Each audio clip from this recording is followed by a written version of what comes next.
வணக்கம். டிடி டிவியின் இரவு நேர பிரதான செய்திகள். முதலில் தலைப்புச் செய்திகள். கதவடைப்பு போராட்டம் அர்த்தபூர்வமானதாக இருக்க வேண்டும். செயலாளர் நாயகம் டக்ளஸ் தேவானந்தா வலியுறுத்து. அரசின் தாளத்துக்கு ஏற்பவே தற்போது அரசியல்வாதிகளும் ஆடுகின்றார்கள். இந்து சமய பேரவையின் செயலாளர் சுட்டிக்காட்டு. நாட்டின் சிறந்த பாடசாலைகளில் வேம்படி பெண்கள் உயர்தர பாடசாலையும் உள்ளடக்கம். குளோபல் தரவரிசை ஆங்கில ஊடகம் புகழாரம். இனி விரிவான செய்திகள். முதலில் உள்நாட்டு செய்திகள். மக்களின் நியாயமான கோரிக்கைகளுக்கு ஈழமக்கள் ஜனநாயக கட்சி எப்போதும் ஆதரவளிக்கும் எனவும் அந்த வகையில் நாளைய தினம் வடக்கு மாகாணத்தில் முன்னெடுக்கப்பட இருக்கின்ற கதவடைப்பு போராட்டம் அர்த்தபூர்வமானதாக அமையப்பெறல் வேண்டும் என்பதே தமது நிலைப்பாடாக இருக்கிறது என்றும் ஈழமக்கள் ஜனநாயக கட்சியின் செயலாளர் நாயகமும் நாடாளுமன்ற உறுப்பினருமாகிய டக்ளஸ் தேவானந்தா அவர்கள் குறிப்பிட்டுள்ளார். டிடி தொலைக்காட்சியின் நாளிதழ் நேரம் நிகழ்ச்சியில் கருத்து தெரிவிக்கும் போதே டக்ளஸ் தேவானந்தா இவ்வாறு குறிப்பிட்டுள்ளார். மக்களுடைய நியாயமான கோரிக்கைகள் போராட்டங்களுக்கு நாங்கள் எப்பவும் ஆதரவு தெரிவித்துக் கொண்டே வருகின்றோம். அதே போல இந்த அறிவிக்கப்பட்டிருக்கின்ற மக்களால் முன்னெடுக்கப்பட்டிருக்கின்ற இந்த காணாமல் போனோர் தொடர்பான அந்த நடவடிக்கைக்கு நாங்கள் எங்களுடைய முழு ஆதரவையும் நாங்கள் தெரிவிக்கின்றோம். ஏன்னா நாங்களும் இதுல பாதிக்கப்பட்டிருக்கின்றோம். இப்ப நான் தனிப்பட்ட முறையிலையும் பொதுமக்கள் என்ற முறையிலும் ரொம்ப பாதிப்புகள் எனக்கு இருக்கின்றது. அந்த வகையில நாங்கள் அதுக்கு பூரண ஆதரவு கொடுக்கின்றோம். ஆனா அதே நேரத்தில் வெறுமனவே அரசியல் காரணங்களுக்காக ஒரு தவறாக திசை திருப்பத்துக்காக செய்யாமல் அது ஒரு அர்த்தபூர்வமாக நடைமுறை சாத்தியமாக அமைய வேண்டும் என்பதுதான் எனது ஒரு வலுவான ஒரு கோரிக்கையாக நான் முன்வைக்க விரும்புகிறேன். காணாமல் போனோரை கண்டறிவதற்கான சங்கத்தை தாமே முதலாக நிறுவி இருந்ததையும் இதன்போது அவர் நினைவுபடுத்தியிருந்தார். 96 பிற்பகுதி 97 ஆரம்பத்தில் இந்த யாழ் குடாநாடு விடுவிக்கப்பட்ட பிறகு இந்த மக்களுக்கு உதவுவதற்காக நான் இங்கு வந்திருந்தேன். அன்றிலிருந்து எங்கு வந்திருந்தனோ அங்கேதான் தொடர்ந்து இருந்து கொண்டிருக்கின்றேன். அந்த வகையில நாங்கள்லாம் முதல்ல அந்த பாதிக்கப்பட்ட மக்களை ஒன்று திரட்டி ஒரு அமைப்பாக நாங்கள் கட்டியிருந்தோம். அதாவது அந்த கரையான் புத்தெடுக்க கருநாகம் குடிகொண்டது போல அது சில பேர் தங்களுடைய பேரசியலுக்காக அந்த நோக்கத்தை பாலடித்து விட்டார்கள். அதனால் அந்த மக்களுக்கு இதுவரை எதுவும் கிடைக்கவில்லை. என்ன நடந்தது என்றும் தெரியவில்லை. அந்த பாதிப்புகளுக்கு அவர்களுக்கு பரிகாரம் கூட கிடைக்கவில்லை. அப்ப அண்டையிலிருந்து இன்று வரையில அவர்கள் இந்த தவறான அரசியல்வாதிகளுடைய அல்ல சுயலாப அரசியல்வாதிகளுடைய வழிநடத்தல்ல அதுக்கு இழுபட்டு கொண்டவர்கள் போகின்றபடியினால் அவர்களுடைய நியாயமான எதிர்பார்ப்புகள் அல்ல அந்த கோரிக்கைகள் இன்று வரையில சரியாக நடைமுறைக்கு வர இல்லை. அதைத்தான் நான் என்னுடைய இந்த கருத்துல நான் சொல்லி இருக்கிறேன். எங்களை பொறுத்தவரை என்னை பொறுத்த வகையில எனக்கு தனிப்பட்ட பாதிப்புகளும் இருக்குது. ஒரு கட்சி என்ற வகையிலையும் எனக்கு இந்த மக்கள் என்ற வகையிலையும் அந்த பாதிப்புகள் இருக்குது. அப்ப நான் வேற கிரகத்துல இருந்தோ வெளிநாட்டில இருந்தோ அல்ல இந்த பிரச்சனைக்கு அப்பால இருந்து கொண்டோ நான் இந்த பிரச்சனையை பார்க்க இல்லை. இந்த பிரச்சனையோட நான் முற்றுமுழுதாக சம்பந்தப்பட்டிருக்கேன். மக்களுடைய பிரச்சனைகளோட இந்த மக்களுடைய போராட்டங்களோட அண்டையிலிருந்து இன்று வரையிலையும் தொடர்ந்து நான் அதுல சம்பந்தப்பட்ட அல்லது தொடர்போட நான் இருக்கிறேன். அப்ப அந்த அனுபவங்களுடைய வெளிப்பாடாகத்தான் நான் இந்த கருத்தை சொல்றேன். மக்களுடைய நியாயமான போராட்டங்களுக்கு நாங்கள் எப்பொழுதும் ஆதரவு அளிப்போம்.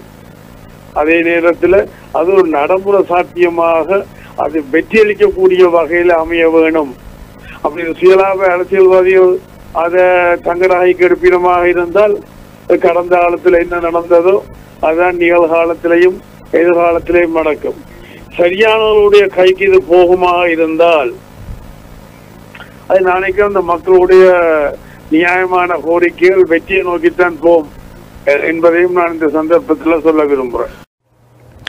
இதனிடையே காணாமல் போன உறவுகளின் உணர்வுகளுக்கு மறப்போம் மன்னிப்போம் என்பதனூடாக தீர்வுகளை காண முடியாது.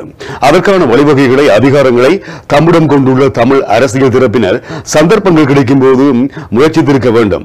அந்த வகையில் காணாமலாக்கப்பட்ட உறவுகளின் போராட்டம் வலிமை பெற எமது ஆதரவையும் நாம் வழங்குகின்றோம் என ஈழமக்கள் ஜனநாயக கட்சியின் தேசிய அமைப்பாளர் பசுபதி சிவரட்னம் விடுத்துள்ள ஊடக அறிக்கையில் தெரிவித்துள்ளார். நாளைய தினம் வடக்கு மாகாணத்தில் வலிந்து காணாமலாக்கப்பட்டவர்களின் உறவுகளால் முன்னெடுக்கப்பட உள்ள கடையடைப்பு தொடர்பில் விடுத்துள்ள செய்தி குறிப்பிலேயே அவர் இவ்வாறு குறிப்பிட்டுள்ளார். அந்த செய்தி குறிப்பில் அவர் மேலும் தெரிவித்திருக்கின்றதாவது, யுத்தம் நிறைவுக்கு வந்து இன்று 10 வருடங்கள் கடந்துவிட்டன. ஆனாலும் இன்னமும் காணாமலாக்கப்பட்டவர்களின் நிலைமைகள் தொடர்பில் அவர்களின் உறவுகளுக்கு தீர்வுகள் பெற்றுக் கொடுக்கப்படாத நிலைமையே காணப்படுகிறது. காணாமலாக்கப்பட்டவர்களின் உறவுகள் நாளாந்தம் தமக்கு தீர்வு வேண்டும் என கோரி வீதிகளில் இறங்கி போராடுகின்றனர். அவர்களது போராட்டத்துக்கு வாக்கு வங்கிகளை மனதில் கொண்டு வரும் ஆதரவு கொடுத்து பத்திரிகைகளில் செய்திகள் வர வேண்டும் என்பதற்கானதாகவே அதிகாரத்தில் இருக்கும் தமிழ் அரசியல் தரப்பினர் முற்படுகின்றனர்.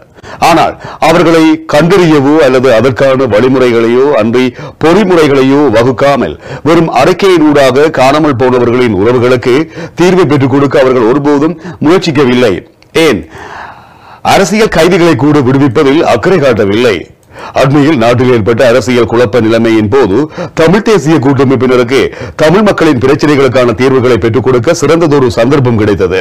ஆனால் அவர்கள் தமது சுய நலன்களுக்காக ஆட்சியாளர்களுக்கு எதுவித நிபந்தனைகளையும் முன்வைக்காது தமிழ் மக்களுக்கு தேர்தல் காலங்களில் கொடுத்த வாக்குறுதிகளை மறந்து ஆதரவு கொடுத்துள்ளனர். தற்போது காணாமலாக்கப்பட்ட விடயத்தையோ அன்று யுத்த குற்ற விசாரணைகளையோ தேவையற்றதொன்றென்ற போர்வையில் தென்னிலங்கை அரசுகளுக்கு சாமரசம் வீசி தமிழ் மக்களை ஏமாற்றுகின்றனர். ஆனாலும் ஈழ விடுதலை போராட்டம் ஆரம்பிக்கப்பட்ட காலம் முதல் மாறி மாறி வந்த தென்னிலங்கை அரசுகளாலும் ஆட்சியாளர்களாலும் மட்டுமல்லாது ஆயுத போராட்டங்கள் வலுவடைந்த காலகட்டங்களில் சகோதர இயக்கங்களாலும் இவ்வாறான சம்பவங்கள் மேற்கொள்ளப்பட்டிருந்ததை மறந்துவிட இயலாதது. ஆனால் ஈழ மக்கள் ஜனநாயக கட்சியினராகிய நாம் 1996ஆம் ஆண்டு சூரிய கதிர் நடவடிக்கையின் போது காணாமல் போன உறவுகளை கண்டுபிடிப்பதற்காக அவர்களது உறவுகளுக்கு தீர்வு பெற்றுக் கொடுப்பதற்காக வலிந்து காணாமலாக்கப்பட்டோர் பாதுகாவலர் சங்கம் என்ற ஒரு அமைப்பை உருவாக்கி பல உறவுகளுக்கு தீர்வுகளை பெற்றுக் கொடுத்திருக்க முயற்சித்திருந்ததையும் இந்த இடத்தில் நினைவுபடுத்த விரும்புகின்றோம். அந்த வகையில் காணாமலாக்கப்பட்டவர்களது மன உணர்வுகளை மதித்து அவர்களது போராட்டம் வலிமை பெற வேண்டும் என்பதே எமது நிலைப்பாடாகும். எனவே நாளைய தினம் நடைபெறவுள்ள கடை அடைப்புக்கு ஈழ மக்கள் ஜனநாயக கட்சி பூர்ண ஆதரவையும் ஒத்துழைப்பையும் வழங்கும் என்றும் அவர் மேலும் தெரிவித்துள்ளார். வவுனியாவில் காணாமலாக்கப்பட்டோரின் உறவினர்கள் முன்னெடுத்து வரும் போராட்டத்தின் 2 வருட பூர்த்தியை முன்னிட்டு கவனஈர்ப்பு போராட்டம் ஒன்று முன்னெடுக்கப்பட்டது. இந்த போராட்டம் முந்தைய தினம் நல்லூர் ஆலயத்துக்கு முன்பாக முன்னெடுக்கப்பட்டது. இதன்போது வலிந்து காணாமலாக்கப்பட்டவர்களின் விடயத்தில் அமெரிக்கா தலையிட வேண்டும் என்று வலியுறுத்தி ஐநாவுக்கு அனுப்பி வைக்கப்பட இருக்கின்ற கடிதத்தில் கையெழுத்து பெறும் நடவடிக்கை ஆரம்பித்து வைக்கப்பட்டது.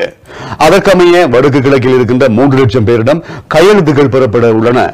கையெழுத்து பெறப்படும் குறித்த அறிக்கை வவுனியா மாவட்ட காணாமலாக்கப்பட்ட உறவுகளின் அலுவலகத்தின் ஊடாக யாழ்ப்பாண அலுவலகத்தின் ஊடாக ஐநாவுக்கு அனுப்பி வைக்கப்பட இருக்கிறது. தமிழர் தாயக பகுதிகளான வடக்கு கிழக்கில் யுத்தத்துக்கு முன்னரும் யுத்தத்தின் போதும் யுத்தத்துக்கு பின்னரும் பலர் கடத்தப்பட்டு காணாமலாக்கப்பட்டிருந்தனர். காணாமலாக்கப்பட்ட தமது உறவுகளை கண்டுபிடித்து தருமாறு வலியுறுத்தி வடக்கு கிழக்கில் தொடர்ந்தும் போராட்டங்கள் முன்னெடுக்கப்பட்டு வருகின்றமை குறிப்பிடத்தக்கது. நமது நாட்டில் அரசாங்கத்தின் தாளத்துக்கேற்ப தமிழ் அரசியல்வாதிகளும் செயற்பட்டு வருகின்றார்கள் எனவும் இது ஒரு பாரதூரமான விடயமாகவே நோக்க வேண்டியிருப்பதாகவும் பலாலி வீதி கந்தர்மிடம் யாழ்ப்பாணத்தில் அமைந்துள்ள இந்து சமய பேரவையின் செயலாளர் ஸ்ரீ ஈசான சக்தி கிரீவன் சுட்டிக்காட்டியுள்ளார்.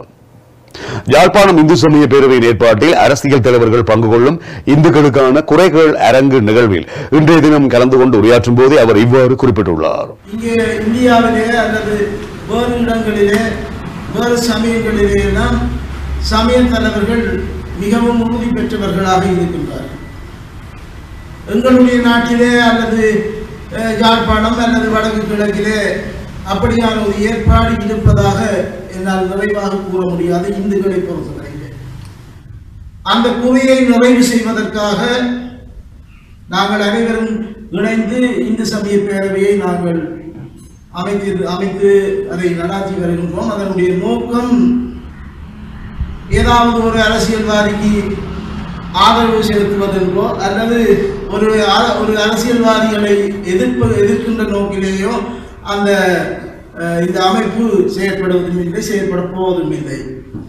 ஆனால் சரியான பணிகளை செய்கின்ற அரசியல் தலைவர்களை அரவணைத்து அவர்களை பாராட்டுகின்ற பொறுப்பு எங்களுக்கு உண்டு. குறைகளை நீங்கள் நிறைவு செய்யுங்கள் என்று கேட்கின்ற பொறுப்பும் எங்களிடத்திலே உண்டு. அந்த வகையிலே தான் நாங்கள் இன்றைக்கு அரசியல் தலைவர்களாக இருக்கின்றவர்களுக்கு நாங்கள் ஒரு வேண்டுகோளை விடுத்தோம். 10ஆம் தேதிக்கு முன்பு இப்படி எங்களுக்கு இந்துக்கள் சார்பிலே பல குறைகள் இருக்கின்றதாக பலரும் எங்களுக்கு முறைப்பாடு செய்கின்றார்கள்.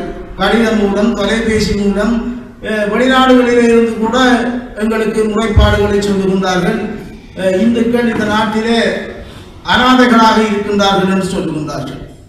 அது உண்மை போலவும் தான் இருக்கின்றது.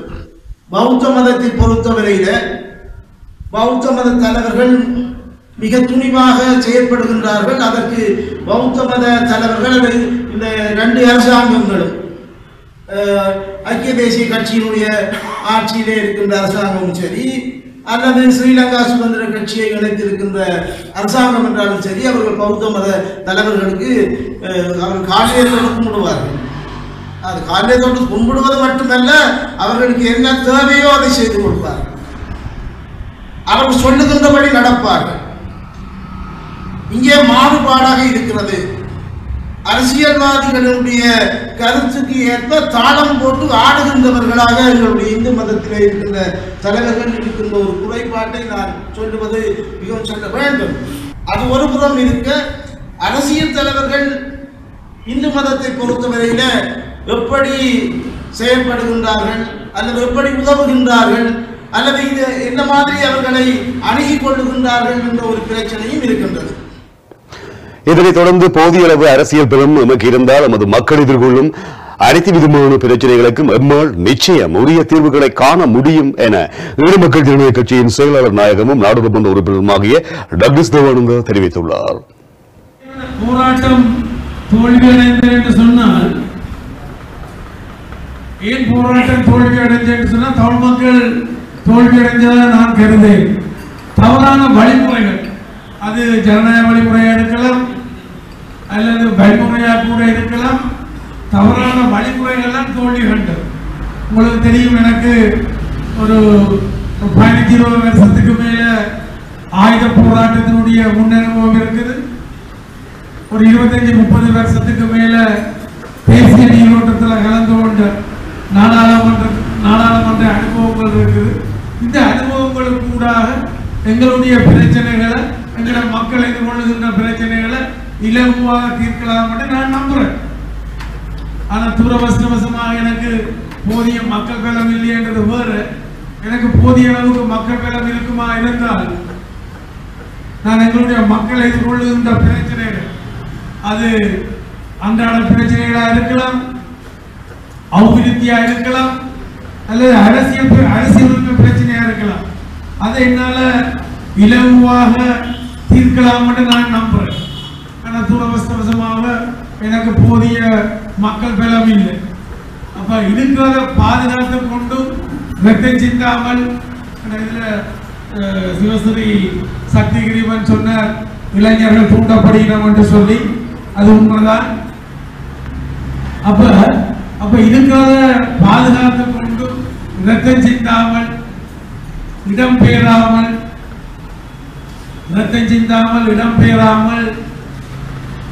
இலகுவாக இந்த பிரச்சனைகளை தீர்க்கலாம் என்று நான் நம்புறேன். துரவசமாக எனக்கு அந்த மக்களுடைய ஆதரவு, மக்களுடைய போதிய பலம் இல்லாமல் போயிட்டது. இலங்கையின் சிறந்த 10 பாடசாலைகளில் ஒன்றாக யாழ்ப்பாணம் வேம்படி பெண்கள் உயர்தர பாடசாலை இடம் பிடித்துள்ளது. குளோபல் தரவரிசை என்கின்ற ஆங்கில ஊடகம் ஆசியாவில் இருக்கின்ற பல்வேறு விடயங்களையும் தரவரிசைப்படுத்தி வருகிறது. இலங்கையில் இருக்கின்ற அரசு பாடசாலைகளின் தரவரிசை பட்டியலை அது வெளியிட்டிருக்கிறது. பாடசாலை மாணவர்களின் பெறுபேறு, பாடசாலை பௌதிக வளம், ஆராய்ச்சி முறைமை, இடைப்பாடு விதான செயற்பாடுகள் உள்ளிட்ட பல்வேறு விடயங்களின் அடிப்படையில் இந்த தரவரிசை பட்டியல் தயாரிக்கப்பட்டுள்ளது. இலங்கையின் சிறந்த அரசு பாடசாலைகளின் பட்டியலில் வடக்கில் இருக்கின்ற ஒரே ஒரு பாடசாலை இடம்பெற்றிருக்கிறது. அந்த பட்டியலில் 10வது இடத்தை வேம்படி பெண்கள் உயர்தர பாடசாலை பெற்றுள்ளது. பட்டியலில் உள்ள ஒரே ஒரு தமிழ் மொழி மூல பாடசாலையும் இதுவே. விசாகா வித்தியாலயம், ரட்னவாளி பாலிக வித்தியாலயம், தேவி பாலிக வித்தியாலயம், ரணபிப ராயல் கல்லூரி, பண்டரநாயக்க மத்திய கல்லூரி, வேங்குட பானாந்துரை பாலிக வித்தியாலயம், அனுராதபுரம் மத்திய கல்லூரி, கொரோனா தக்சில மத்திய கல்லூரி, புஷ்பானந்த பெண்கள் கல்லூரி ஆகியவை இந்த பட்டியலில் இடம் பிடித்த கல்லூரிகளாகும். அந்த வகையில் வேம்படி மகளிர் உயர்தர பாடசாலைக்கு டிடியின் தொலைக்காட்சி சார்பகங்களுடைய பாராட்டுகளை தெரிவித்துக் கொள்கின்ற அதேவேளை இதர பாடசாலைகளுக்கும் நமது பாராட்டுகள் உரித்தாகட்டும். சிறிய வர்த்தக விளம்பர இடைவெளியை தொடர்ந்து டிடியின் வெளிநாட்டு செய்திகள், விளையாட்டு செய்திகளை வாசித்தளிக்கின்றார் கோகுலன்.